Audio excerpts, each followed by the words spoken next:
Hello, Janksters, and welcome to another edition of the MagicJank podcast, the weekly show where members of Team MagicJank get together and we talk about the latest happenings in Magic. And we're actually recording this just before New Year's, so Happy New Year, everybody. We do appreciate it.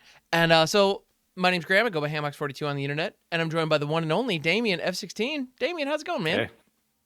I'm good, thank you. Doing excellent. Had a nice little break. Didn't stream for, I don't know, 6 days or so, 7 days. Oh, nice. Okay. And yeah, good to be back though. I always miss it when I stream every day, and it's become such a part of my life that now when I don't stream for a little while, like it's weird. I kind of miss, talking to the people and catching up and everything, and just hearing what other people are doing. So a nice break, but good to be back, and looking forward to 2025. How about you? Happy New Year to you as well, and happy holidays and all that. How was your Christmas? You celebrate Christmas? I do, yeah. So I do celebrate Christmas. It was good. Got to spend some time, with my daughter, and then also my parents. Just kind of, the one rule, like the one Christmas tradition that I've had that stayed consistent my entire life is that on Christmas Day, it's all about just staying in PJs and not really doing much, and that's the whole plan.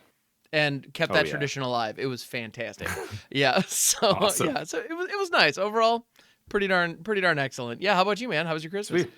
Yeah, it was good. It was spend some time with the parents and stuff, and got some unexpected, really over the top gifts, which was Nice. a kind of we said we weren't going to do that anymore. My family and I, we have this thing where we're like, we basically all agreed this is ridiculous. Why do we keep trying to get each other nice stuff? Like, my brother, has him and his partner do well, and he has a lot of disposable income and everything, so he just buys whatever he wants. Like, there's nothing I can really get him that he doesn't already have, or anything that he remotely wants.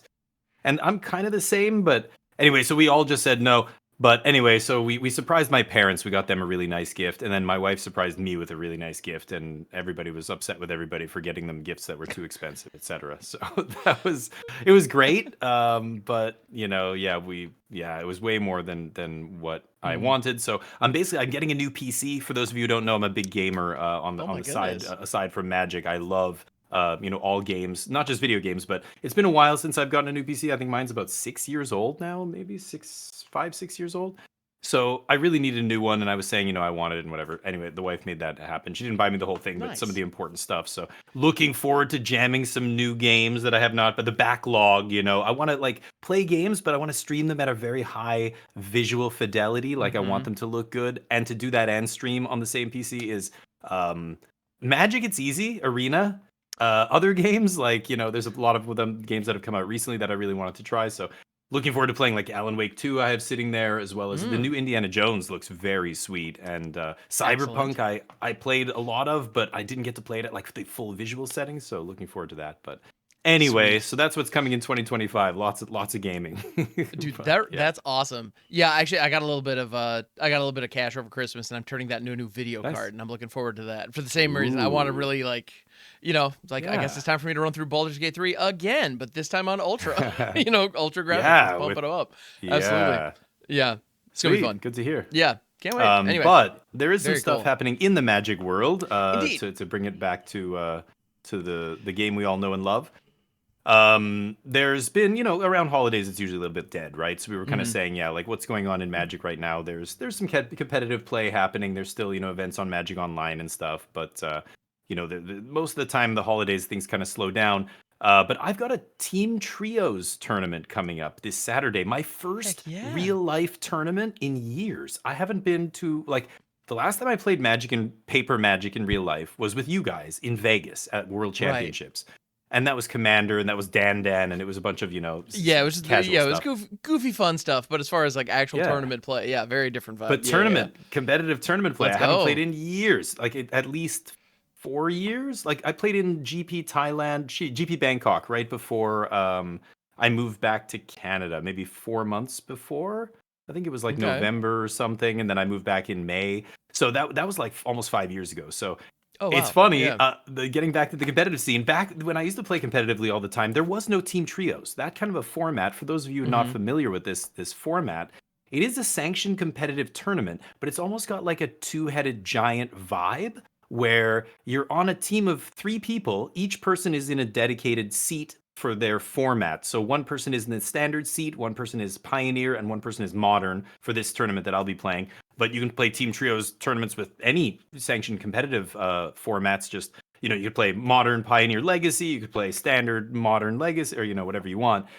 This one coming up on January 3rd, I believe. It's up here in Canada. Face to Face Games is the organization that hosts all the RCQs and RCs. So this feeds into an RC. We're doing this Team Trios tournament. I'm the standard seat. Two of my buddies from my channel are flying out from Montreal to play in the Pioneer and the Modern seat. It was their idea to do this. And they're like, we want you to be the standard seat. And I'm like, I'm rusty. I'm so rusty. I don't want this responsibility, Oh, dude, you're going to be just fine. And that is awesome. I love that they roped you in. That's so cool. Yeah. So he's breaking. So I'm like, I don't have cards. He's like, we've got a deck for you. I'm like, damn it. I don't. Okay, fine. I'll play. So we're going to be doing it. But let's talk about the preparation here. So really all I've been doing is playing some Standard. And Standard's great. I know you guys talked. I love the episode last week, by the way. All the content creation stuff was great. But you guys talked a little bit of Standard. And, it's interesting now seeing what's happening in Standard. I mean, we just had some big tournaments happen. As of this recording, there was a huge 300-plus player tournament that just happened on Magic Online for Standard. And you look at the top 16 of that tournament, and it's just all aggro.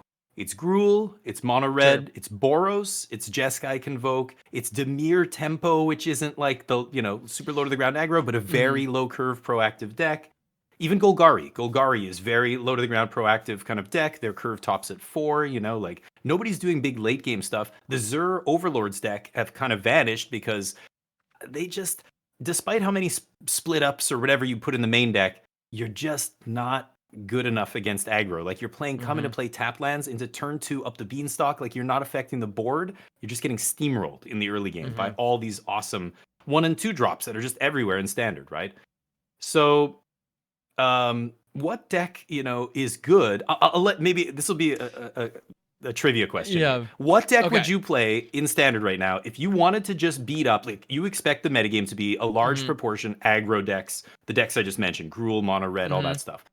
What would be the deck that you think gives you the best match against all those aggro decks, and maybe against some of the lower to the ground mid-range decks like Dimir and Golgari? It's interesting because it's funny. Sorry, I don't want to put you on the spot, but no, you're fine. I was actually lurking on your channel earlier, so I think I know the answer to this. So it's funny because paradoxically, it doesn't really line up with kind of traditional, I don't know, the traditional thinking, because against aggro, I would imagine mid-range would be stronger usually. But you were describing like the current aggro and mid-range divide. I don't know, like the line is kind of blurry as to what where that is. But oddly enough, I think the current control decks that are featuring white heavily, getting access to Elspeth Smite, Get Lost, Split Up, and Sunfall. Like, any kind of deck that can leverage all of that all at once is going to be phenomenal against those aggressive decks. Not to mention, with white, you have Beza and other life gain effects that can join in. So how is that? Ding ding ding ding ding. Okay, that's right. Yeah, that is the best choice. The deck with 4 Beza in it ends up being very good against aggro. It's crazy. So, who knew? Mono white. So I was experimenting with the mono white control deck. So what the deck Ham's describing, I think, can be best summarized as a Caretaker's Talent deck. That's really the key card in the deck, the card draw engine, the backbone of the deck. But it lets you play all these great mid-rangey white cards. So, like, you had Beza on the screen. Beza, I mean, you just, like, read Beza. It's the best timely reinforcements we've ever had. It's so good against aggro. When you get to play 4 of them, and the things that it does, whether it's making a treasure token, whether it's making a 1/1, draws you a card, it gets even more ridiculous. And, yeah, it just, you get to have such a great game against aggro. You've got a bunch of cheap removal. So these decks are control decks, these white decks. So I was experimenting with, they have the kind of mono white core of, Caretaker's Talent alongside Enduring Innocence, the 3-mana 2/1 with lifelink, which draws you a bunch of cards. Those are your 8 engine cards that draw you just a ton of cards. And then the rest of all the early plays is just removal. So you've got, a bunch of white spot removal. You've got, Split Up. You've just 1 in the main deck, but you've got your 4 Sunfall as well. So it's not a late game control deck that is playing 6 and 7 drop finishers. You're not powering up the Eternal Wanderer later. Literally, the curve stops at 5 here. The real big pickup for the deck recently was the White Overlord of the Mistmoors. That Overlord happens to line up so well against Dimir specifically that just the 2/2/1 flyers, Dimir is all spot removal. None of their removal traits 2-for-1. They're all just 1-for-1ing. If you can play a card that generates 3 pieces of cardboard, like Overlord of the Mistmoors or Beza, these kind of cards, you generate a bunch of value against them because they end up having to spend cut downs and go for the throats to kill these 2/1s to let them get through with their flyers that they need to get through with to draw off Enduring Curiosity, their blue, card draw engine. So Overlord's just been so good. It was a 2 of, and then a 3 of, and now I'm at 4. I actually saw the one list in that tournament that I just mentioned previously on Magic Online, 300 plus player super qualifier or whatever it was. The one deck in the top 16 that was not an aggro deck was mono white, and it made top 8. I think it actually got top 4. I'm not sure. It might be just top 8. And they were playing 4 Overlord of the Mistmoors. So today I was like, you know what? I'm going up to 4. I mean, yeah, it keeps feeling like it's so good in all these matchups. Like against the really low to the ground aggro decks, you sometimes side it out because it's the toughness is too small when they have Monstrous Rage and they trample over you, or the mouse that gives trample and double strike. The bodies don't do as good a job blocking, but against Dimir, it's fantastic. So this is one of the kind of mid-rangey cards. It's 7 mana, but you're never ever hard casting it for 7. And so really the deck is low curve. It's really like a white control deck, but all the cards are super cheap. You're not playing, Memory Deluge, Flashback, Memory Deluge for 7. You're just playing 3 mana Caretaker's Talent. And that just draws you so many cards. It doesn't matter what, what else. Yeah, it doesn't, the other stuff just falls into place, right? It's powering up your whole game. Yeah. Absolutely. Well, in Caretaker's Talent, I mean, once you activate all the different modes, like it has the overrun, like it's your finisher too, kind of. I mean, like it's the nail in the coffin that closes it out when it's all said and done. Yeah. Yeah. Now, it is a little clunky against the red decks. Like in game 1, you have the 4 talents. If you start with an opening hand of, a talent or 2 or draw a couple talents early in the game, you're in trouble. Like this, but all the rest of the deck is so good at smashing aggro. So mono red, Gruul, Boros, all these decks, even Jeskai, you've got Split Up. Split Up is really a card that I'm surprised. Like at first when it was spoiled, people were like, whoa, it's a 3 mana Wrath. And then it came out and people were like, yeah, but it doesn't always kill all their creatures. And, but the fact that it's 3 mana, as soon as Jeskai starts getting really popular with Convoke decks, it's such a huge turn for them when they convoke out something, tap all their guys, and then you split them up the turn before they get to slam Imidane's Recruiter. It's clutch. And then of course there are times when you can Plague Wind them if you have untapped creatures. Their creatures are tapped. It's been very good. I'm all over the place here. What was I gonna say? Good. Mono white, it's really good against aggro. It's really good against mid range. The only bad matchups for this deck are the other late game decks. So Zur Overlords is a tough matchup. It's winnable. I've beaten Domain a bunch, but it's very 50-50. It feels like they're actually favored in a lot of games. It's very tough. So that deck can be a problem. Any kind of late game blue-white control, Dimir control with like Jaces to mill you out and stuff like that. Never going to beat those decks with mono white. That they are the actual control decks at the top of the curve. Right? They're going way over the top of you. Sure. You're like a mid-range control deck, right? So yeah. The good news is, for the reasons I mentioned, I don't think Domain's very good. I mean, aggro's everywhere, so it's pretty tough playing a deck that goes tap land into up the beanstalk as your first couple plays, and you get steamrolled by these aggro decks. You just can't play a bunch of tap lands. You've got to be doing stuff proactive in the first couple turns, or you're getting steamrolled. Like it's just aggro is very good right now, and not just aggro, but the Dimir tempo decks and everything. So I'm banking. So I'm going to be playing mono white in this Team Trios tournament coming up, and I'm banking on there being very few Overlords decks and late game decks and stuff. But it is a weird metagame because those decks are mostly absent. These late game control decks, No More Lies, 3 steps ahead. These were cards that were in the top control deck in standard pre-rotation, and that deck just disappeared after rotation, right?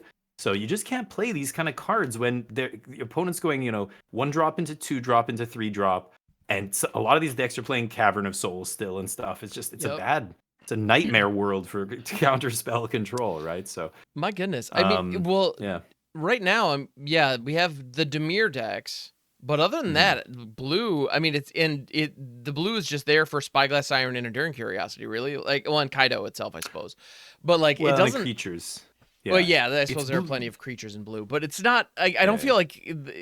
I guess I haven't taken a look at the most recent lists on that front, but how many counterspells are they even running? Like it almost feels like 2. Counterspells in general just don't really. I don't know. They don't line up well. In which the is tempo wild. deck, Yeah. Yeah, and Dimir, they're only running them because they want to protect the queen kind of thing, right? They want to just Sure. once they resolve a Kaito or a Curiosity or something, if they can just protect it, they're going to win the game. But but the blue reactive cards are really bad. But like the Dimir Tempo deck is basically just blue creatures, blue flyers with good black removal. That's it. And the Enduring Curiosity is the card draw engine, right? But you don't need counter magic. You're just killing them. You don't need to be reactive. So they do play a couple counter spells. They'll play Spell Stutter because the new Fade Bloom Oh. trick is so good, and it's perfect in that deck. Like it does exactly what you want it to do. So Spell Stutter gets a lot better because you've got extra fairies kicking around. So you'll see, but it's like 2 copies in the main deck. Like it's the Dimir decks aren't even playing that much counter magic. Counter magic just not good right now. Again, I think that's basically in there just to counter a Sunfall from the odd, controlled or whatever, like some sweeper. Anyway, so Magic Standard is really good right now. It's funny how many different versions of these decks there are. Like you look at Dimir, there's some that are playing. The only 3 drops they're playing are basically Feybloom Trick and Kaito. Kaito's kind of a pseudo honorary 3 drop in that deck. Because you're ninjaing it in. Yeah. Yeah. Like nobody, like a lot of people aren't playing. You don't see Gix. You don't see almost anybody playing Preacher again. Even though Preacher's really good against aggro, but Feybloom Trick, you're almost better leaning into this really aggressive plan with Dimir and just using your black spot removal to kind of out tempo them. Like as you keep hitting them, you're also killing their stuff in the same kind of turns because everything's so cheap. It's crazy. Yeah, it almost feels like these threats having flash. In my head, when I see a threat like Feybloom Trick or the Enduring Curiosity that has flash, my thought is, I can leave up counter mana and then still play out a threat on this turn if they don't give me anything worth hitting. But it almost feels like the main benefit they get out of flash is just the fact that it dodges, like removal, or it forces your opponent to play awkwardly. As far as their removal is concerned, or any sorcery speed removal, like lay down arms, right? Or, they just can't touch them for at least one turn. I don't know. It's an interesting dynamic right now. It's also wild that counterspells don't feel good when we're talking about cards like Overlord of the Mistmoors that can put 3 bodies online. Well, how do you prevent that from happening? Well, countering it on the stack, but right. But again, reason, that's one deck playing that card when all these other decks are playing 1 mana, 2 mana cards. Like you're right, you do want counter magic against those decks, but these are the decks you're going to expect to see the most, across the table from you. That's true. Yeah. And I've definitely stopped putting 3 Steps Ahead was in most of my decks for a while. Like if blue was in there, I mean, there was kind of no reason not to. And recently I have not been including it. Like it doesn't feel right. It just doesn't seem to line up. Yeah, it's funny. I think it's aggro's world right now in Standard, but it's not just one aggro deck, and this is where it gets really tricky to build a deck to attack the metagame because the mono red and like Gruul aggro decks are attacking you in a very specific way. Like they're going for pump spells on one guy, building up one guy. Meanwhile, Jeskai Convoke is going super wide. It's like a totally different. They're both aggressive, but they require very different answers. And then Dimir Tempo is kind of also attacking from a weird angle where it's attacking, it's putting stuff in on your end step. It's playing some interaction, like some counter magic, and maybe some versions are still playing bats and stuff like that. Finding a deck that beats all of these decks is almost impossible because they attack from such weird angles. Kaito's like a totally different axis than a lot of the other decks. So it's tough. I think it's sweet because Standard is like there's no one deck list that's like this is the Dimir deck everybody should play. Talk to 5 Dimir players, they'll have 5 different lists and they'll be like, look, I'm on 4 Feybloom Trick or whatever it's called. Somebody else would be like, I'm only on 2 and I'm playing 2 Tidebinder in the main. What? Like some people aren't playing any Tidebinder in the main. Some people are playing 1 or Shouldered 1, 0, 2. Like you never know what It's really interesting. So aggro too. You've got Boros now, basically mono red splashing white for Sheltered by Ghosts. That's a real pain in the butt card to deal with out of that deck. Yeah, it's a very powerful card. Jeskai picked it up as well, which is easy, no brainer for them. Letting you deal with non-creature permanents, is very good, but also just eating the Enduring Curiosity, things like that, not letting them come back is also quite good. So yeah, all these aggro decks are really interesting. They're all built differently. They all attack from different axes. So again, coming back to my deck choice, I think mono white kind of overlaps against enough of those decks in a big enough way that it's the best all around choice. Do you know what I mean? Yeah. So it's been tough. I've been, I was splashing blue at first, playing a couple. I think I had 4 Meticulous Archive in the main, so I could bring in Jace out of the sideboard and try and deck, the late game decks. Those are the bad matchups, right? So you're trying to shore up the bad matchup. But at this point, I just don't see any late game decks, so I just am not playing it. Rest in Peace is still in my sideboard. I haven't seen a graveyard based deck in ages. Like the Azorius Oculus deck totally fell off. Don't know what happened. That deck was good. Just stop. Just people don't play it. I've got Rest in Peace in my sideboard still. I know a lot of people were playing vacuums. I don't even see people playing vacuums anymore because you just don't need them. Which is really funny because as somebody who's been trying to force Valgavoth for weeks, I see Rest in Peace in vacuums in nearly every single match. So because people just keep them in the sideboard because they just assume, well, I might need it this one time, even if nobody's playing graveyards. It's just this is an arena thing though too. It's like an in a wide open metagame. Yeah, you're gonna encounter because who knows? People, you're gonna encounter some HamHocks playing. Yeah, exactly. So no, so if I may give you a recommendation, take the recipes out of the sideboard. Why would you need those? I mean, honestly, it's fine. Yeah. Anyway. But exactly. It's the ladder. I don't see any other decks. But, I don't see a lot of decks. But the arena ladders everywhere. Yeah, for a specific tournament like where people are trying to win, an RC slot. I think it's going to be an interesting. It's fair to assume that that's not going to be an issue. Yeah. Yeah, I feel like I should probably side in a couple other cards instead of Rest in Peace, but there's already great. Like White has the best sideboard cards in Standard. They've got not just Rest in Peace, the best graveyard hate, but they've got Authority of the Consoles is one of the best anti-aggro cards. Elspeth Smite, the 1 mana, 3 damage to attack or a blocker. That card is perfect for killing Enduring Curiosities as well as a million other obnoxious creatures, preventing death triggers, all for just 1 mana. I don't think you want it in the main deck. I've experimented. It's a little narrow against some decks. Like even Golgari and stuff, it's weird. You want to hit their Mosswood Dread Knights and it hits Glissa, but it doesn't hit demons, and that's the only creature that matters most of the games. You've got to just kill the demons. But anyway, moved off the blue. We're all mono white. The other big card I want to mention is Demolition Field. Has been so good.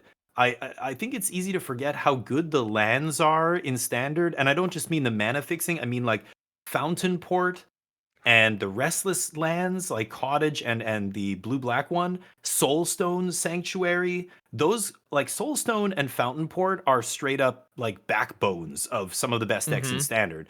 And you're seeing them pop up all over the place. There, in mono white especially, you're playing so much sorcery speed spot removal and sweepers like Sunfall and Split Up and Lay Down Arms and like all these things are all sorcery speed. So creature lands can be a big problem. You only have Get Lost to hit them because it's the only instant speed removal it's the only thing that can touch a creature land in game 1. And when you sweep and you're stable, but then they just keep hitting you with a creature land, like that's how you lose the game usually, right? Especially the Restless lands. Yeah, Cottage and the blue-black one, because they, at least the Reef. Thank you. Yeah, the Sanctuary sticks around in play, so maybe they hit you once with it. You draw, your Lay Down Arms, your Sunfall, whatever, you burn it. But the Restless lands are really obnoxious. And so having 3 and Fountain Port's another one that just like they can just sit back on Fountain Port and you can't you can keep sweeping their tokens and whatever, but you're not beating it, So Demolition Field's been so good. I think not playing blue in the deck and just being mono white and playing 3. I'm at 3 Demo Field right now. And wow. It's awesome because especially in that deck where it shores up that one aspect of your game where you're weak, which is you can't hit creature lands or you can't hit creatures at instant speed very often. So a creature land is kind of the perfect thing against you. So the demo fields have been great. Yeah, that was the last card I wanted to shout out. But nice. Anyway, I'll make this whole podcast about one deck. I want to talk about other stuff. It's a fun deep dive. I'm enjoying it. Well, and it's interesting to call out Demo Field. I think that's also it's really handy that you're in mono white. Because it reminds me of when mono white was dealing with all of the Esper and Grixis, land or and playing decks, 8 and we would play 8 because I think it was right when Demo Field got printed, and so Field of Ruin and Demolition Field were together, and they just ran 8 of them, and because the fact that they tap for colorless is really the cost to include this, right?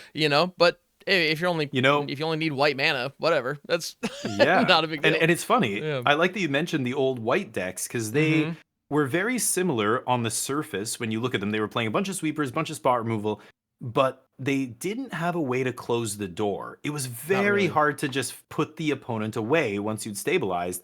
And yeah, you could blow up their lands, you could do all this other stuff. They were recycling a bunch of stuff with Paragon, Sarah Paragon to like generate card advantage and stuff. Yeah. And so slow. Like the only way to finish was what's it called? The Eternal Wanderer, which is Eternal making Wanderer a 2/2 every turn. Was like it just takes forever. And I think that was it. So you saw, famously, I think Autumn Burchett, they top 8 at a pro tour with this mono white kind of deck and Wandering Emperor. Like, Wandering Emperor is great, but 2/2s, it takes forever to win the game with 2/2s. Yep. It's very rare that it happens. So you had a lot of people going to time back then too, was a huge problem. But Autumn Burchett famously splashed black in their version of the deck, and I think she got she got top 8 with like 2. It was basically 2 Breach the Multiverse in an otherwise mono white deck, and they were just in there to end the game. Like we needed a way to something that actually just big haymaker, boom, just end it, and Breach does it, especially in the late game when you're 10 cards in your deck. But well, steal your opponent's Atraxa or Sheldred and guarantee you hit your Wandering Emperor. Yeah, you're gonna be fine. Yeah. But now the mono white decks are very different. They're not these late game big, like they don't need a way to win like that because Caretaker's Talent just is a much more effective way to slam the door shut once you've stabilized. So you just untap, level it up, bam, start swinging for like 6-7 damage with, or 9 damage with a few tokens. So anyway, that's the deck. And the Overlord of the Mistmores, when it comes off Impending, that's going to join the fight. Right. You've got, you mentioned Fountainport being a threat on the other side of the field. How many are you running in that deck, though? 4. Of course. 4. Yeah. And 4 Sunken Ruins as well. 4. Oh, wow. Which might seem like a lot. So those are the only tap lands in the deck, are the Sunken Ruins. Is it called Sunken? No, not Sunken Ruins. Sunken Citadel.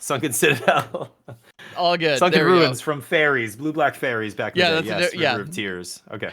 That's a different podcast. Sunken Citadel is awesome. Yeah, it's a tapped land, which sucks, but you can always get out of the way early and just activating, you can go Fountain Port, as early as turn 3 and start activating, or a couple times I had Sunken Citadel turn 1, untap, Sunken Citadel till turn 2, maybe cast, or I don't know, probably no, I can't. You can't lay down arms. That's the only bad thing about Sunken Citadel, but you don't do anything. You just take whatever. And then untap, play, a Fountain Port, and then on turn 3, you've got Sunken, and Fountain Port, and you can make a treasure on their end step, untap into like a turn 4 Sunfall. I've done that before against aggressive decks. I've done... things like that, or just activating Fountain Port multiple times in a turn, leaving up stuff. Sunken's been awesome because when you're playing 4 Fountain Port and 3 demo field as well, you activate with Citadel, it just lets you double spell. It's like letting you double spell a turn when you get to activate your spell lands, multiple lands in a turn. So Sunken's been great. That's the only tap land, so you're fine playing 4 of them. It does have, there's a couple times where you have a Sunken Citadel, Fountain Port, and 1 Plains and a Laydown Arms, and you're like, oh no, I can't hit a 2-drop here or a 3-drop or anything. But anyway, deck's been I can see that being a little awkward, but it definitely sounds worth it. That's Laydown Arms is solid. It's the Exile. I mean, it's so close to like just Swords to Plowshares or whatever. It's obviously worse, but it's 1 mana, just exile anything basically is great at any stage of the game. You're playing 14 planes, so usually you're able to kill whatever you want whenever you want. But I recommend it. I think for those of you out there listening, and if you're looking for a good deck to play in Standard right now, and you're expecting a lot of aggro and low to the ground mid-range decks like Dimir and Golgari, I think Mono White is a great choice, but you've got to practice a little bit. You've got to know what to save those. You've got Laydown Arms, Get Lost, and whatever is Sunfall in your hand. You're like, what do I use here? Like, you've got to know what to save for what, and when save your Get Lost for their. What if they have Annex here? You can't use it on Glissa. This kind of stuff. But really good deck, really good game against aggro. So that's its best. And that's huge right now. Yeah. Well, and that's ultimately, you touched on kind of the challenge of the control deck, right? The ultimate challenge of the control deck is knowing the meta, know what the threats are, understand what answers are more narrow and use them in appropriate scenarios to save for. Yeah, that's always the challenge. It's not having the answers. Good control deck has plenty of answers. It's just which ones do you apply where. Yeah. Yeah. Good stuff. Sequencing. It's very important. Oh my goodness, yeah. So yeah, that's my little snapshot of standard. But what else is on the horizon? We don't have spoilers yet for Aether Drift, right? Not yet. No, we still have a little ways to go on that. We do have Innistrad Remastered coming out before then, but even then, I don't know that we've seen too many previews. And that set is going to be a reprint set in paper, so it's not going to change the legality for any any kind of format. But if there are old school Innistrad cards that maybe you have some nostalgia for, this would be a cool opportunity to go out and draft them. Or if you're looking for a physical copy of Emrakul: The Promised End that looks like an old school horror movie poster. That's a thing that'll be available. That's fun, right? It's kind of awesome. So that is awesome. I think these remastered sets that they've been doing. I mean, last year they did Dominaria, or no, last year was Ravnica Remastered. The year before that they did Dominaria Remastered, and there's also Time Spiral Remastered in there. I gotta say, these just, I don't know, these seem like absolute slam dunks. In my opinion, like it's just one of those products that we don't talk about them too much because they don't shake up any kind of metagame or anything like that. It's just a way of getting more physical product into the marketplace, and it creates a draft environment that is kind of fun from a story perspective because it's all the cards that appeared on one plane, kind of from a host of sets. I just gotta call it out. They're awesome. Like I freaking love these sets. I do like them. Yeah, they're a lot of fun. And they pick beloved planes that we've visited multiple times, so they can do some cool things with them. So it'll be interesting to see what other cards get included from Innistrad. But Innistrad Remastered. Cool. Yeah, go check it out. It's the next set that we've got. This is a perfect, type of product to put these wacky different versions and stuff in. I also think that's the kind of perfect place to do that stuff. Just no limited serialized version, like the serialized stuff. I want to get away from all that. The numbered, copies of things and the one of one ring. Hope we never come back to that, but that is awesome. Yeah, I haven't seen all this art. Oh, it is. Are they numbered? Some of them this will include serialized cards. Because that genie's out of the bottle. It is what it is.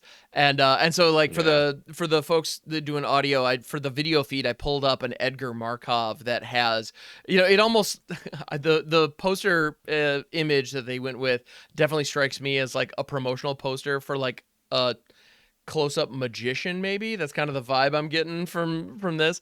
But it is serialized. There will be 500 of these. And so Edgar Markov being kind of the de facto best vampire commander. It has eminence, and it gives you access to Mardu. That's getting a reprint. Honestly, they could reprint this card 100 times, and its value isn't really going to meaningfully dip. If you play vampires and commander, he's the guy. It just is. And so him being reprinted, great. We need more of him in the wild, and this has a promotional version that is going to be. That's going to be pricey to get your hands on one of these. Oh my goodness. Anything with a limited print run like that. Anyway, it's cool that they put it in that for the people who want that stuff. That's solid. Yeah. But we'll see what happens. I guess we didn't get an early access event for the for Foundation. So hopefully we get Aether Drift get early access. I guess Innistrad Remastered not coming to Arena, so that's not happening. Yeah, that's physical. But here's hoping that I have every reason to believe that we'll get one for Aether Drift. I know Foundations and Pioneer Masters, and even Duskmourn, like that was a really tight window. So I would imagine that getting an early access event for every single one, the lift there would have been a bit heavy in a pretty short period of time. So that's one of those. I get it. It's all good, but I'm assuming that we'll be back to the early access as usual with Aether Drift, which. Yeah, I'm looking forward to it. I think that's going to be fun. Aether Drift is actually going to be coming out in mid-February. So we've got, a month and a half, which it's only a month and a half. Oh, because mid-February, right? Really? Oh man, I'm seeing the release of February 14th is the official release for that on Valentine's Day. It's my B-Day. I'm not going to be here. I'm actually leaving the country for my birthday, so. I hope the early access happens before we leave. Damn, I didn't look that up. Yeah, because they haven't announced that. We haven't gotten like an email for that or anything, but not yet. Anyway, yeah. No, it's going to be interesting, and I'm looking forward to it. I'm curious, what are your thoughts as far as the I know the aesthetic of Aether Drift has been Hmm. a topic of discussion. Um, yeah, Um, Death I Race, haven't seen a cars. ton of it. The Yeah. death race thing I think is fine. I don't think that is anything that is not magic. I mean, we have vehicles. We have, Hmm. Kaladesh was kind of oval race daredevil and oval try. Like there was a bunch of Right. stuff that kind of had to do with that. And the cars in Streets of Hmm. New Capenna were even more like here's a limousine and here's a Right. like legit human like cars. But is Right. yeah, like these kind of people, yeah, like and the limousine, yeah. So there's Yeah. just like um cars are a part of magic now. I mean, yeah, Hmm. I don't think it's weird anymore because we've been to planes where, yeah, they operated. They're not internal combustion engine cars here. They are Hmm. like operating with some weird magical thing. So they're like any other kind of artifact, invention, contraption that we've had all throughout magic, right back to Ornithopter, you could say, is the Oh, very first sure. maybe vehicle. It doesn't have the same mechanics or whatever, but it's a, some kind of, yeah. Oh, Anyway, yeah. I mean, we got good old fashioned ornithopters, and not to mention, I mean, if you go back, that's actually one of the things I know when Kamigawa Neon Dynasty came out, and then all of a sudden, like mhm. mech suits, were Yeah. around. I remember seeing a lot of people get frustrated, like, we're not in the BattleTech But universe. What is this? Meanwhile, if you go back to some of the yeah, like, Urza's power armor. Yeah, I mean, exactly. Like some of the stuff, or and yeah, during the invasion block, it was planeswalkers wearing mech suits to go attack the Phyrexians. yeah, Like that was yeah. absolutely part of the deal. I mean, heck, there's a literal card from Plane Shift, uh, called Hull Breach. Like Yeah, it's oh, yeah, right. like magical Hull Breach is vehicles have awesome. been a part of the game for the Weatherlight, for Yeah. goodness sake. I mean, it's Right, the yeah. Weatherlight. So this is So all. I mean, yeah, the oldest I get what you're instance I saying. can Like. think of is well, Juggernaut maybe from Alpha was kind of a weird big machine vehicle thing. But Mm-hmm. Yeah. Mishra's War Factory, I think it was called Mishra's War Factory from Antiquities originally, was the first kind of crew mechanic. I think it was something like you tapped creatures on your up. It was like one of those. It's like Force of Nature and stuff. No, not Mishra's Factory. Mishra's War Machine, I think. Mishra's War something. It's like a Okay, let me see. 5/5 Oh with like yeah. banding or something. Yes, with Yeah. banding. 5/5 with And banding for 7. Oh.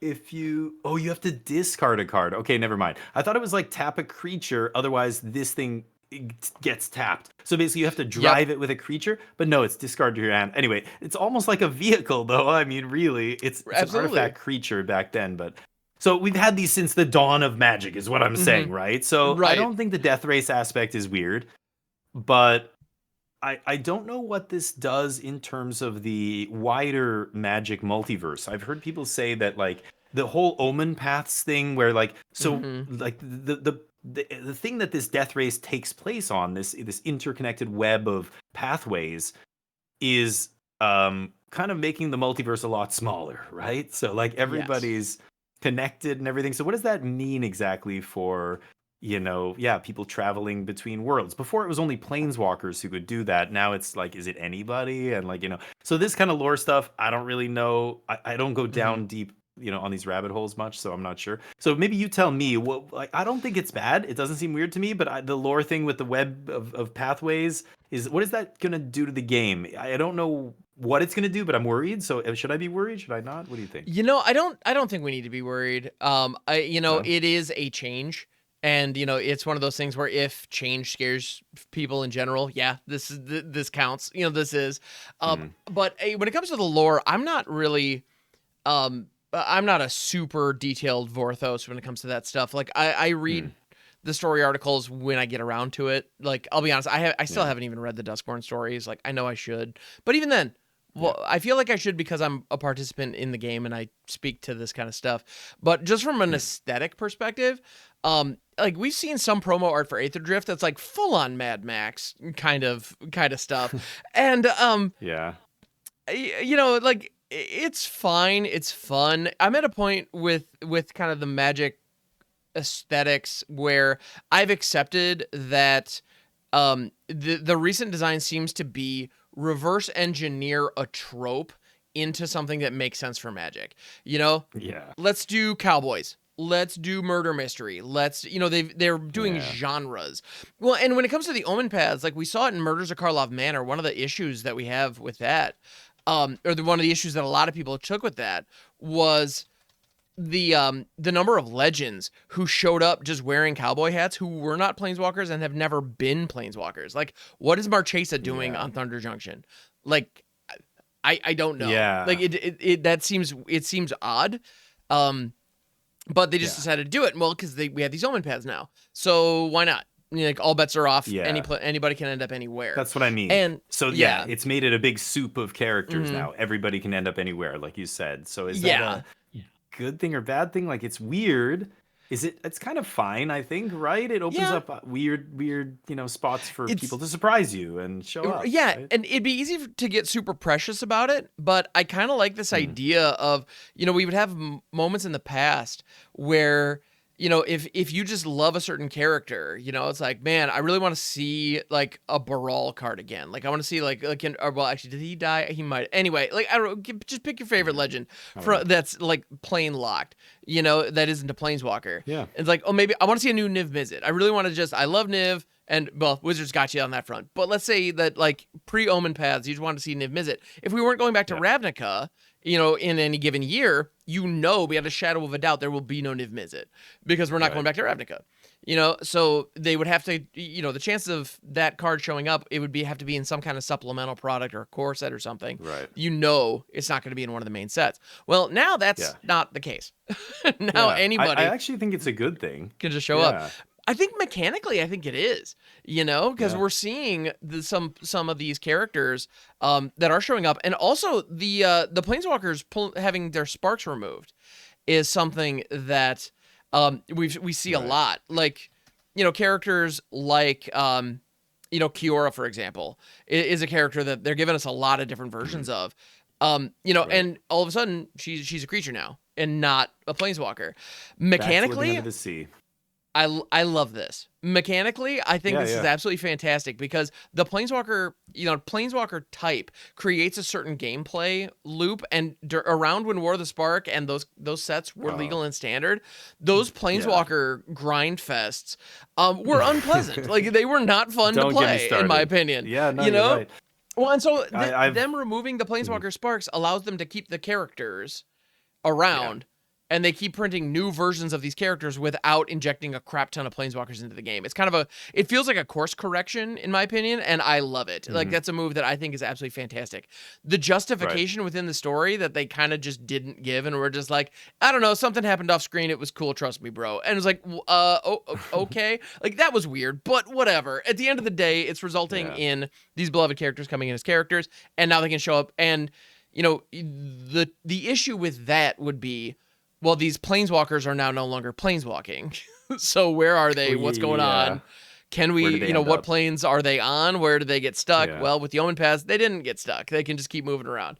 Yeah, and I mean, I like the fact that, we're going to Innistrad. Oh, well, as soon as they announce we're going back to Innistrad, everybody assumes we're going to see either Liliana or Sorin, because it's Sorin's plane. Like, we're going to see, we're going to Theros. Oh, Elspeth's going to be here for sure. Or we're going to Ravnica. It's going to be Jace again, So at least this way, we can go to any plane now, and there might not only not be the planeswalker that you would typically associate with that plane present in the set, but it could be a bunch of other planeswalkers that have never been on that plane, or in those sets before showing up, right? So I think it's overall a good thing. I think it widens the net, the creative, net that they can throw. They can kind of do more, and it doesn't pigeonhole them as much. So I think it's actually a good thing. But I think it's like you said, some people just, don't like change, and they want their game to be the same. And, I'm one of those people in some ways, like Universes Beyond. We had that big discussion about that. And for me, that's like, it's different than the Omen paths and the lore. Like, ultimately, I don't care about the lore because it's Magic lore. Like, when it's another IP, that's a different thing. So, like, that. So, for me, that's my old man yelling at the clouds, like, red line, where it's like, oh, this is too far. But but for other people, it's maybe the lore. It's too far to do the Omen path thing. I don't know. For me, I think that's fine. But anyway, it's hard to gripe about the lore, really, because again, when you zoom out a little bit and think about that, half the sets being released this coming year, are going to be Universes Beyond sets. I mean, the lore for Magic, who cares? It doesn't matter anymore. You know, I Like, just hope I just hope that the team working on it continues to absolutely crush it. yeah, You know, I hope they keep doing a phenomenal job so that we keep getting Magic lore, so Magic lore can continue. yeah. Because I hope it that's the survives. biggest concern, right? Is that Yeah, it's just going to get phased out in favor of, you know, the whatever the Fortnitification, as hottest people thing talk is. about it, with just like stapling Yeah, other IPs onto the shell. And honestly, I play Magic because of the mechanics, like the mechanical game and the yeah, puzzle aspect of the actual gameplay. That's the part I love right. first and foremost. And so as a result, you know, the idea of that being Spider-Man or Pickle Rick or whatever, like it doesn't bother me in the same way that Yeah, I can understand it bothering other people. I get that. And yeah. we might get to a point where I change my tune on that, you know, and I feel, you know, disheartened because the soul of the game isn't the same as the game I fell in love with. Yeah, That's fair. I get I that. understand, and But I'm not yeah. surprised it ends up going this way because Magic it's such a versatile canvas. You know, Mhm. you can put any game, any IP. I mean, people were doing this forever before, you know, Universes Beyond was a thing, just on those websites where you would proxy up cards. There were Yep. people making entire sets. I drafted the Star Wars Magic set. I've played Sure. the Booze Cube. I've drafted. There was somebody just posted. This was like a week ago or 2 weeks ago on Reddit. Somebody posted a Halo set, Magic Oh. set, where of all custom Halo cards with like art from like different games and stuff. It looked pretty awesome. It looked awesome. This is why Magic's so good, and it is a great game. You can do all this stuff, and because the core mechanics are so good, like you said, that's what you love, that's what I love. Mhm. And you know, but I guess yeah, Wizards kind of woke up to that and went, oh yeah, we can just put cowboys, yeah, Clue, murder mystery, whatever you want in Sure. here, But and mhm. the canvas is so good, like it's always going to come out nicely, you know, when it comes out of the Mhm. oven, kind of thing. It's going to play well, at least I hope so. But Yeah. anyway, let's Here's hoping. we've talked about these things before, but yeah, That's true. Yeah, so go hopefully check it out those works episodes out. if you want to hear more deep dives on the Universe Yeah, Beyond and yeah. whatnot. But so Aether Drift specifically, the aesthetic is interesting. I don't think there's anything too crazy there. The one thing that I need to know about, the one thing that they Mhm. spoiled or kind of teased in Las Vegas that has me just on the edge of my seat waiting for, they Mhm. the Aether Spark, which is like the trophy for this tournament that they're, you know, Oh. this race. Um it is an equipment planeswalker. So it It is makes you, is it, when you said spark, it makes me think like first prize is you become a planeswalker. Like, is it a spark that turns somebody into a planeswalker? Like that spark? honestly, we don't know, but that's kind of what they're hinting at. And we know that Huh. Chandra, well, actually, and maybe I don't think they've specifically stated it, but maybe. But Chandra is actually racing, and this is honestly when they somebody first mentioned this, I went awe. I'll admit it. So Chandra's actually racing so that she can get the Aether Spark to give to Nissa, and so the thought is to reignite, you know, to give Nissa a Oh, new because she spark, lost her. because Nissa Yeah, lost yeah. hers, and so it's like, Right. all right, that's pretty sweet. I like that. And Hmm. so they spoiled the Cool. template. They showed the template for it, but we haven't seen the Hmm. abilities, so we're not sure. But it is an equipment that has loyalty abilities like on it, and so I Hmm. don't know if the spark itself carries, carries loyalty counters and can do that, or if, you know, you have to equip a creature and then it gains those abilities, or It how becomes, that yeah, works. that's what I I have no assumed. idea, but presumably, I would Yeah. imagine the equipment itself probably carries the loyalty abilities, Hmm. but you have to have them equipped to use them or something like that. That'd be my guess, Yeah. but yeah, I don't know. It'll be interesting to see. Yeah. That sounds Yeah, like a more but that's one. fair version of a planeswalker that Yeah. than just like the actual planeswalkers. Um, you know, we talked about that before. I know I've mentioned it on the channel, saying like sagas and stuff, I think are kind of just what planeswalkers should have been, is like a Hmm. saga where it does, you know, two, three things, and then that's it. It goes away. Whereas, you know, the Hmm. way planeswalkers would just stick around and then warp the game, like the entire game becomes around. Can I deal with this planeswalker? I mean, even now in standard, we're only getting one planeswalker a set, where back in the day we used to get three or four. Yep. And War of the Spark, yeah, we had a ton. But now, I mean, even just one a set. Kaito in Duskmourn came out of there and just, oh yeah, fits right into an existing shell of a tier 1 deck and just took it to the next level. Kaito is a very annoying planeswalker that warps the game around him. and you have to deal with him. He will win the game by himself. Once he's in play, it requires no more effort. It just snowballs. And I feel like that card design is inherently risky. It's inherently vulnerable to this kind of bad play pattern of making it all about this card, and everything before that or maybe even after that doesn't really matter because this card kind of takes over the game. Now this Kaito is not quite as busted as some of the planeswalkers that straight up took over the game, like Jace the Mind Sculptor or one of these kind of cards, but Oko. But you still have this card that's very difficult to interact with. Like, look at all the cards in Standard that say destroy target creature or exile target creature, and then count up how many cards in Standard say destroy target planeswalker. Like, there's some, but they're expensive, they're clunky, they're not good against a lot of the other stuff in the format, so you don't want to play them. So you end up having cards that are little too game warping. So anyway, I think Kaito's fine. Like, this isn't me saying like they should ban Kaito Bane of Nightmares from Standard or anything. Of course not. But like Sagas, or like you said, that equipment, I think is a better take on a Planeswalker, where at least you have a pressure valve that you can turn to kind of kill this thing without requiring a very specific answer that's really narrow or clunky or whatever, like Hero's Downfall or something. But, right. It's funny that you mentioned that, though, because I think right now we probably have more pieces of removal that say destroy target planeswalker than we ever have before. You're probably right. But you're right. We could still use more of them.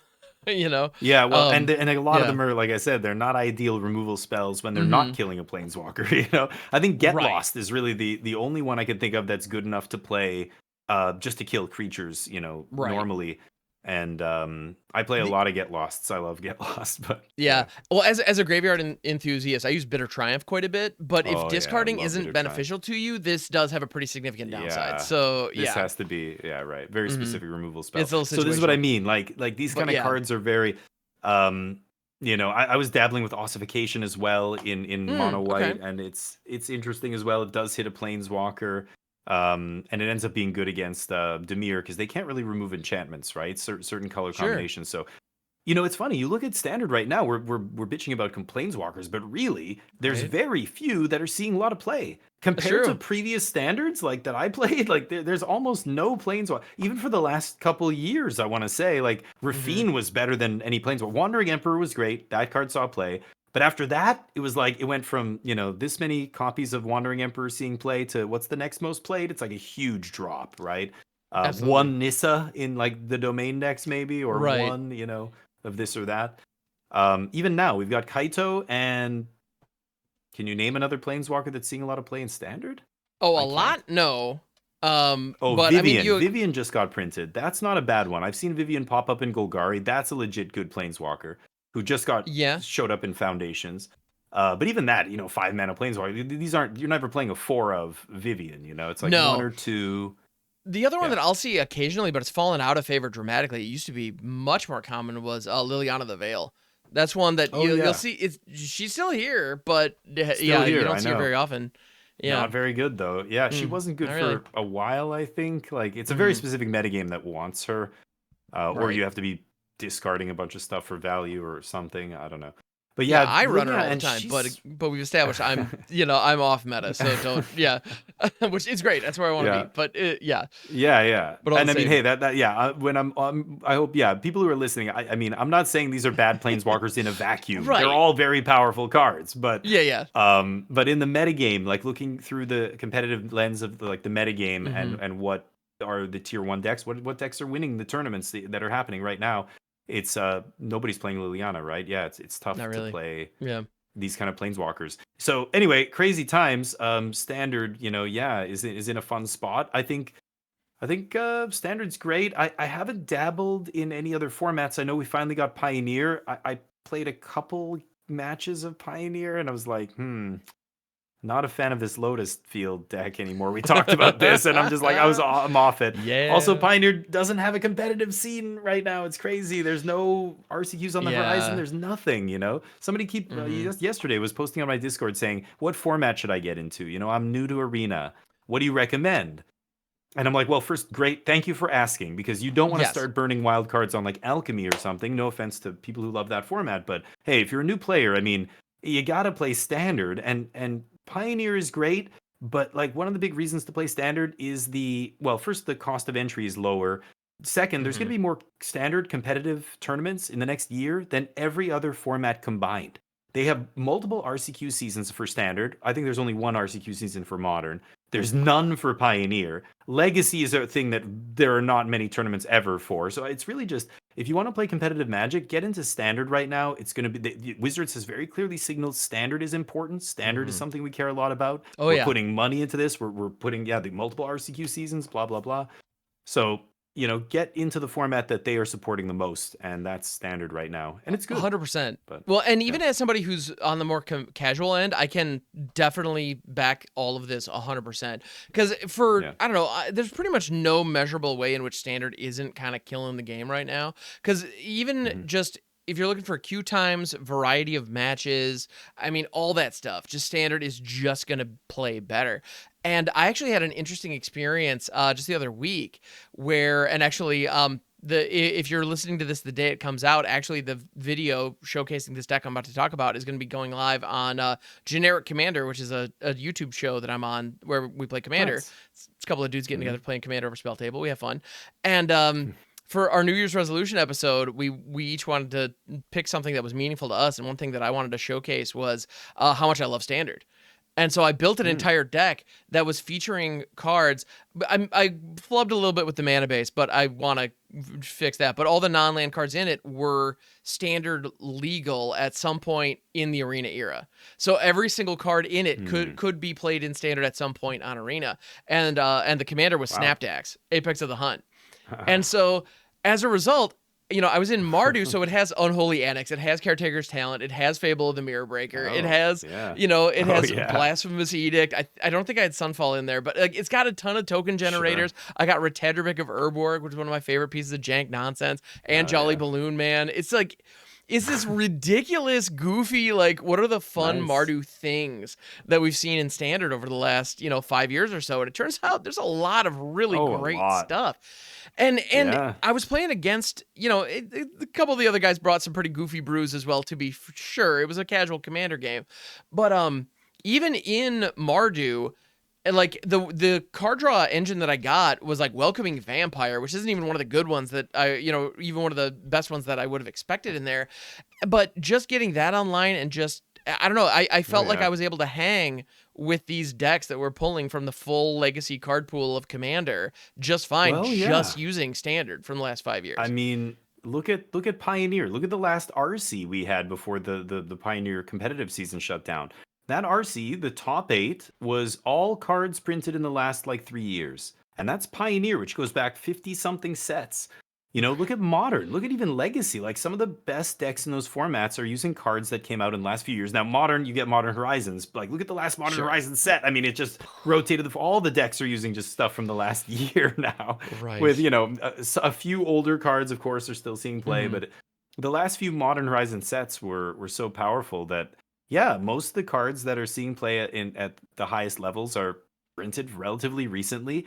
And that probably carries over to Commander as well, and other formats, because the powerful cards are the powerful cards. I mean, you talked about Welcoming Vampire, and when you said that, the other 3-mana white card I thought was Wedding Announcement. That was another crazy powerful card. And Fable of the Mirror Breaker. They're so cheap, and they're just easy to cast, and they generate so much card advantage or value by themselves, requiring no more input. That's a relatively recent thing in Magic. So when you have these cards coming out every other set, then they kind of start to overshadow a lot of the old stuff that wasn't like this. Back in the day, you had to jump through hoops to do the powerful things. Now there are no hoops. You just get your cake, and you get to eat it too. And it's very rare that you have to really bend over backwards to make something powerful.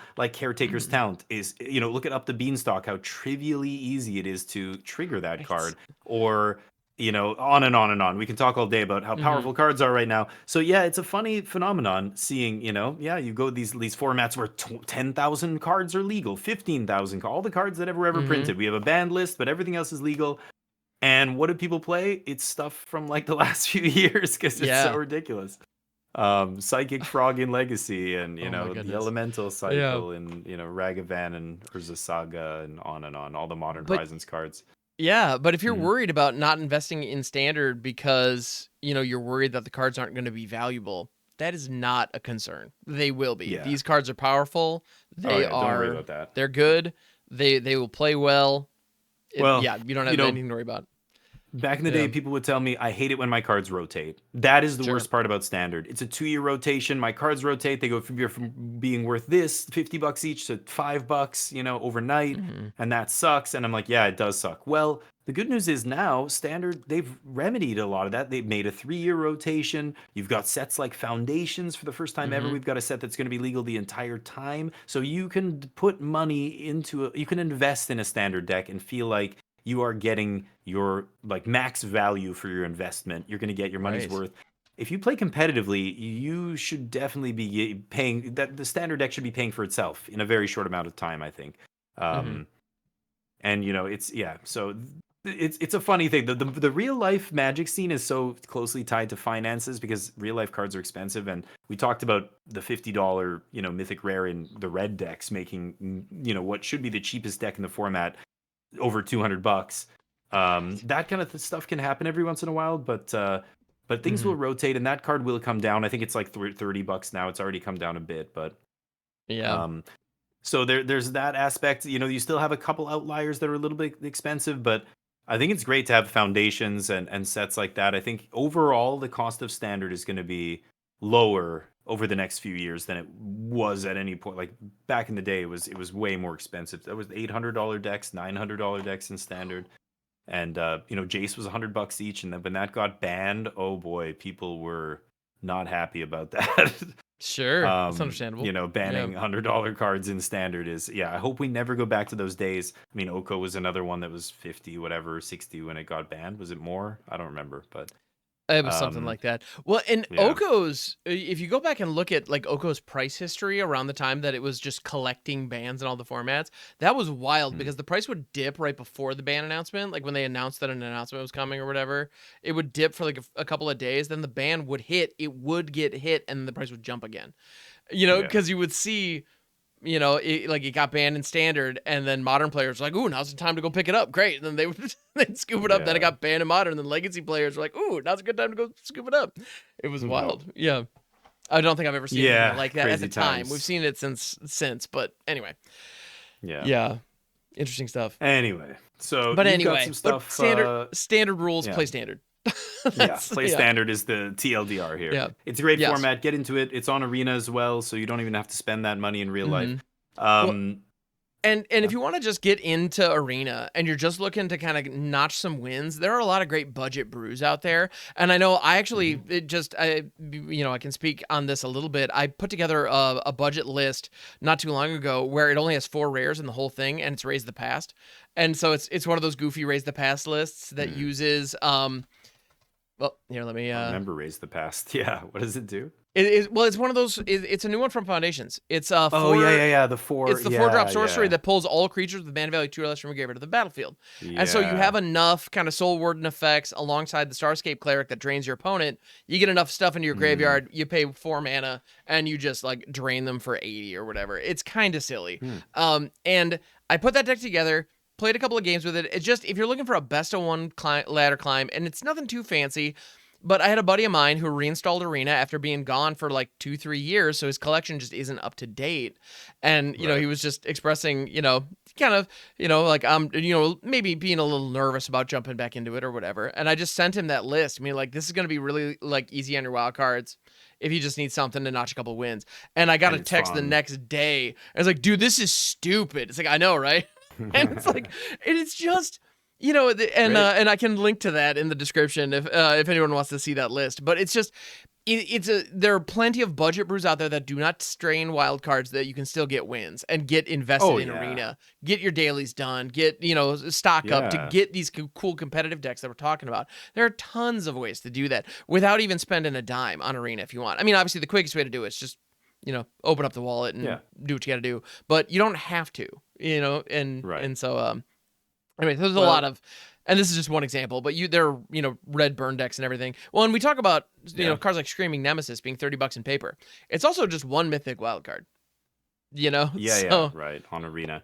I think, anyway. one day we should do, we don't have time now, but one day we should do an episode about, here's a primer for new players and what you should do if you want to build a collection as quickly and cheaply as possible on Arena. Here, you go to this website, get all the codes. Everybody knows, go to the website with the codes, put all that in, get all that stuff. But even things like, I got to Mythic today after, I was gone for a while. I came back, I right under the gun. We got Mythic, and then as soon as I get Mythic, I stop playing on the ladder. And I immediately go over to the events. And I start playing events in order to grind some qualifier points and also just turn gold into gems. And today we're playing, and when you go on these events off the ranked ladder, they're a crapshoot. You will play against rogue decks, you'll play against trade binder decks. It's really like I'm trying to test and see if my deck's good against the other tier 1 decks. It's not ideal.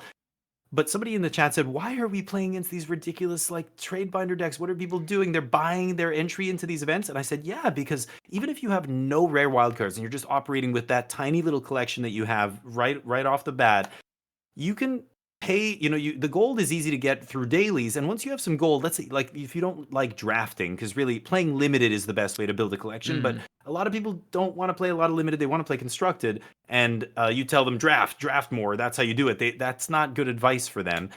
A lot of people, I say, put some gold into those events. You can turn, it's 5,000 gold to enter the event, and you get 800 gems for a 4-1. If you go 5-0, you get 1,000 gems and some QPs and a bunch of packs. I think so. You go 4-1, it's not that hard. Even 3-2, you're turning 5,000 gems into or 5,000 gold into 600, 700 gems, something like that. So you can do it if you want to build up your gems in order to play in those, qualifier plays and other arena opens and the whatever arena you want to play champion, the opens and whatnot. Yeah. I mean, gems are good. It's easy to get gold. Gold is given away freely in the dailies and everything else. It's not as easy to get gems. And when I told people that, they were like, "Holy crap! I got to start grinding some more, stuff." Unless you're trying to grind to the top 250 mythic on the ladder. Yeah. As soon as you get mythic, just bounce. For testing purposes, it sucks in mythic. It's another crapshoot bunch of decks. People don't care anymore once they get mythic. So I'm not trying to get top 250 or anything. So for me, playing the event. Anyway, I'm just saying that's one example of things that we could talk a whole episode about what people should maybe try doing on Arena and what the best EV is. Last time I played the Arena Open, I'm playing best of 1, and people were like, "You're playing best of 1? Like, why aren't you playing? I thought you liked best of 3. I thought you didn't like best of 1 because I shit on best of 1 all the time." But they were like, "Yeah, I'm bad. I'm an ass." But no, you're fine. What was I going to say? So they're like, "Why aren't you playing, best of 3?" And I'm like, "Because the EV." And they're like, "What do you mean?" And I'm like, I have to sit down and go look at the difference and listen to any limited content creator out there. They will tell you the same thing. If you're trying to qualify for day 2 of the Arena Open, play best of 1. Full stop. It doesn't matter what format it is. Always, every time, play best of 1. And, not to mention the actual regular drafts where they have a ranked ladder in best of 1 and they don't have one in best of 3. Like that alone, not to mention the payouts and everything else. So I think a lot of players, cause I don't how would I know that if I just started playing, Arena? I wouldn't. I'd need somebody to kind of explain that. Otherwise, I'm not going to go to the trouble of evaluating which one is better EV and blah, blah, blah. I just want somebody to tell me, play best of 1. Trust me, that's what you should play. Good, done. Cool. I'm in. Thanks.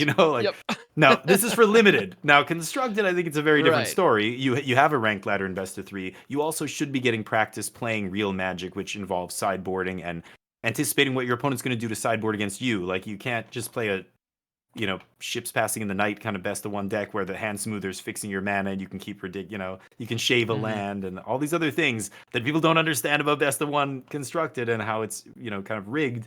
There's a lot of misinformation out there, so trying to get people to understand what's what and what they should do and stuff, we should maybe do an episode like that. Be interesting. Yeah, I think that's a fine idea. Yeah. Anyway, I'll definitely make a note of that. And so for a future News Light week, which we're coming out of the we got New Year's this week, and I'm assuming that things are still going to be probably pretty chill next week. So who knows? Maybe we'll see, or we'll see what crazy nonsense happens between now and then. Or maybe the world ends. You never know. Or maybe either way, you never know. Let's make the most of it while we can. Exactly. Right now, don't play best of 1. So what was I gonna say? New Year's Eve's coming up. We've got the new year, which we're looking forward to. I was gonna ask you for the maybe to wrap it up, the question of the week. Yeah.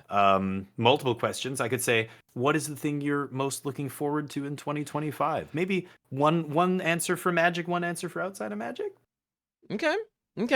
So interesting. So as far as 2025 is concerned, honestly, there's a lot of stuff that I'm looking forward to. I know there are a couple of events coming up, and honestly, one thing that I've been really enjoying over the last few years is just as a content creator, feeling like I've I don't know, fit in the community. Like I feel very welcomed and appreciated within the community, and that's increasing every day.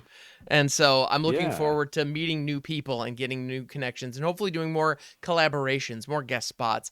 And I'm hopeful that in 2025 I'll be able to make some connections. I mean, like just today, actually. I ended up not accidentally, but just randomly going up against Brian Kibler on the ladder. And the name was Kibler, and I was like, "Is this a fan or is this actually Brian Kibler?" And some folks in my chat were like, "I'm pretty sure his arena name's BM Kibler," and that's not. So I was like, "Okay," but he's playing a green beatdown deck, and Bristleblood Farmer came down on turn 4, which is a card that he's been very publicly supporting. I was like, "No, that's definitely him," and the reason that's notable is not just I got to play against Brian Kibler because that's fun. He beat the crap out of me, which it happens, but but afterwards he popped into my chat and just said, "Hey, I recognize your name.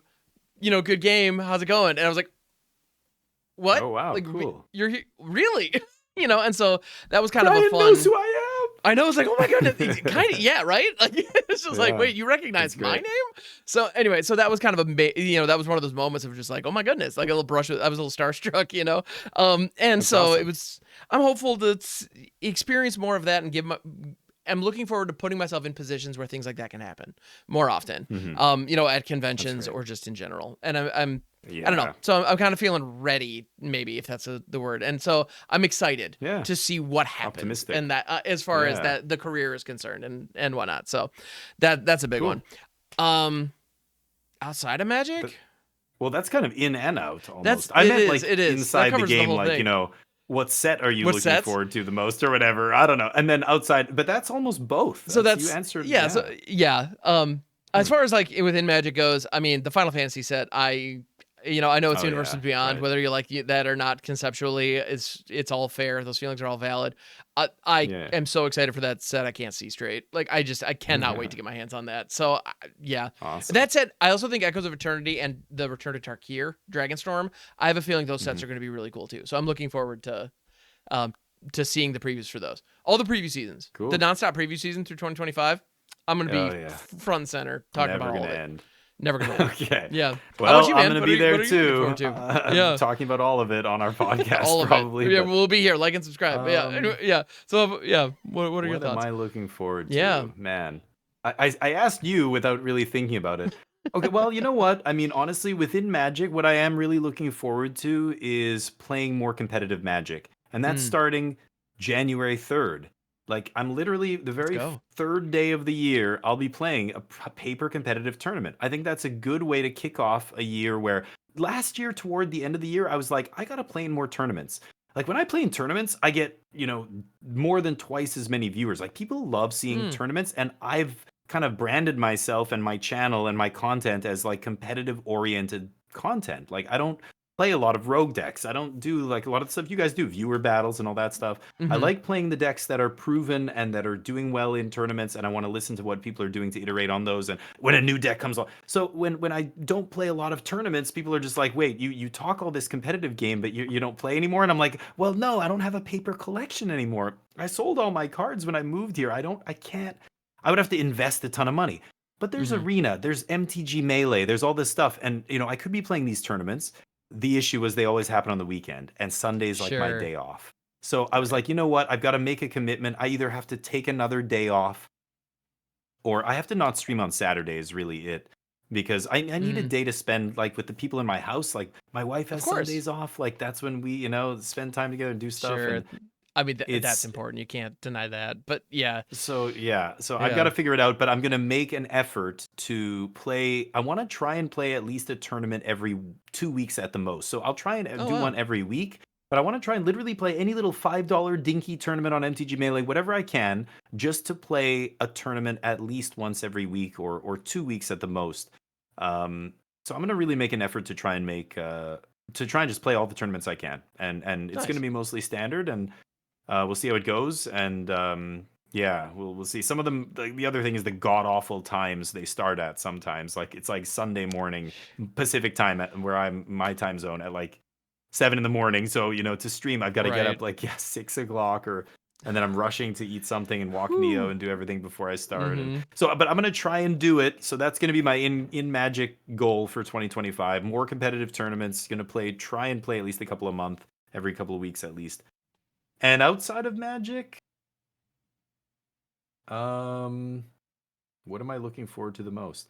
I guess I'm looking forward to traveling again. I haven't traveled in a long time, internationally. I mean, I drove to Seattle last month with the wife, and but that's like a 2 hour drive. Right. We flew to Calgary in Canada. Like I drove to my parents' place 5 hours away. Like that's not. I used to go to like a tropical like beach kind of place, like multiple times a year. Like these kind of places do a lot of traveling. Go to places with interesting archaeology or history or architecture, I should say, not archaeology. Mm-hmm. I wish archaeology go to like Egypt or Oh my something, goodness, but that'd be awesome. Yeah. but like Europe, places like that. Sure. Haven't done any traveling since COVID. I basically in streaming, I'm just like I don't even get out of the house. So we've Mm-hmm. got a couple trips coming up. The first trip is for my birthday in February. I was talking about. Hopefully, I still get to play early access, but getting to go somewhere nice and hot. It'll be the first time in a long time, so I'm looking forward to it. I'm excited about traveling again. I think that's going to be great. And my new Nice. PC. Also looking forward to grinding other Heck games. yeah. So many Yeah. good games. But so 2025, yeah, hope it's a good one. I think I'm optimistic, and you are as well. That's great. Nice. Yeah. Um, I'm looking forward to it. I think we're gonna be doing good things. Yeah. yeah, Yeah. and we'll see how Magic goes. It's This exciting. Universes Beyond stuff is going to be a wild ride. It It's going to will be a be. wild ride in It will be a Magic. wild one. Yeah, and we are definitely going to be Yeah. talking about it, here as well as all of our channels, which by the way, if, regardless of where you're listening to us, whether you're on YouTube, whether you're on a podcasting app, if you go into the description of any given episode, you will find all of our links there. And so if you want to find more of us, if you want to see what else we're doing, we are available. All of our hosts here are Twitch streamers, in addition to podcasters and YouTubers and all that fun, happy jazz. So if you want to see us and hear more of these voices that you're hearing and more of our takes, because I know, this podcast is great, but it's an hour to 2 hours or to 3 hours each, a week. Whereas, on our channels, when we're live and you can actually interact with us in real time too. So, it's one of those where, we're there so many hours in the week. I know I put, so many hours. So many. It's great. We love it, but it's a lot. And so we'd love to see you there. So that's, if you want to get our takes, if you have any specific questions, you can feel free to leave a comment, on the YouTube channel. We will check those out. Or you can join the MagicJank Discord, which is also linked down below. Feel free to hit us up on any of those places, or just come find us when we're live, pop into the chat and be like, yo, what's up? Yeah. And we'd be happy to chat. So Yeah, good stuff. Please do. Cool. Always happy to meet new people. Yeah. And so, Damien, good luck with the tournament this upcoming weekend. That's going to be exciting. I'm definitely curious to hear. So it's team trios. Do you know what the other decks are in your group? I do, but it's maybe if I told you, I'd have to kill fair you. enough. No, all right. Well, we'll look forward to the my update. Pioneer, I think, and this is the last I heard, the Pioneer seat, funnily enough, on Overlords. That's right. A lot of decks. Yeah, I think Overlords are so good. They're actually great in Pioneer, and there's a couple decks that they were messing with that one of them I think they're pretty happy with, some Overlords deck. I don't know. They might try playing that. I think that was the last I heard. And then Modern, Charbelcher. Blue Charbelcher. Yeah, apparently it is very good. I think now, but that was pre-unbanning. Now that the unbannings, I think they shouldn't be playing Charbelcher. I think they should just be playing like, I think Underworld Breach. I think the Underworld Breach decks are probably the best decks in the format with Faithless Looting now, and like, I don't know. This is what I said when they unbanned it. I'm like, oh my god. I'm like, people are like, Mox Opal's busted. Yeah, Mox Opal is busted. I mean, sure, Faithless but Looting is gonna do some really like it's way. Faithless Looting goes in way more decks, and I think it's just like, I don't know. I think the restrictions on Opal being artifact based and stuff, you're going to be doing some great stuff with Opal, don't get me wrong, but I'm scared of what Faithless Looting is going to do in decks like Underworld Breach. So I think Breach is probably what they should be playing, but it's a combo deck, and like I don't even know. So one of the people, the guy who's playing the Pioneer seat is my buddy. He's going to be coming out here, or not my buddy. I've never even met him. This is going to be great. I mean, I get to meet somebody from my channel who I've never met, but I feel like I know him. He's been in my channel for years. Right. His buddy that he's bringing, I don't even know. That's the person playing Modern, so I can't even recommend. I don't know what kind of decks they're comfortable with or whatever. But if they play Charbelcher, like they got to be. That person is a combo player. Like they should. Sure. I don't know. This is like 4 days out, so I'm not gonna. I don't know. I'll talk to MTG after this. Oh my goodness. That's wild. That's what they're playing. Yeah, I think it's going to be Charbelcher. Last I heard, but Modern, who knows now? Yeah, lots changed since then. So good stuff. I'll have to find out. But next week, I'll try and be on the podcast, and I will update you guys and tell love you to what make happened. that happen. Yeah, Give you the awesome. tournament report. Would love the recap. But yeah, very cool. Anything else to say before we sign off here? Because I think. Happy New Year, everybody. New Year. I hope you have a great 2025. I wish you all the success in the world. And hey, if you do achieve success, share it. Go make somebody else's life happy or better, spread the love. And we'll be here all year, so feel free to come by and say hi and spread it here too if you like. But yeah, absolutely. Yeah. Love it. Yeah, what he said. All right, happy New Year, everybody. We'll catch you on the next one. See ya. Bye.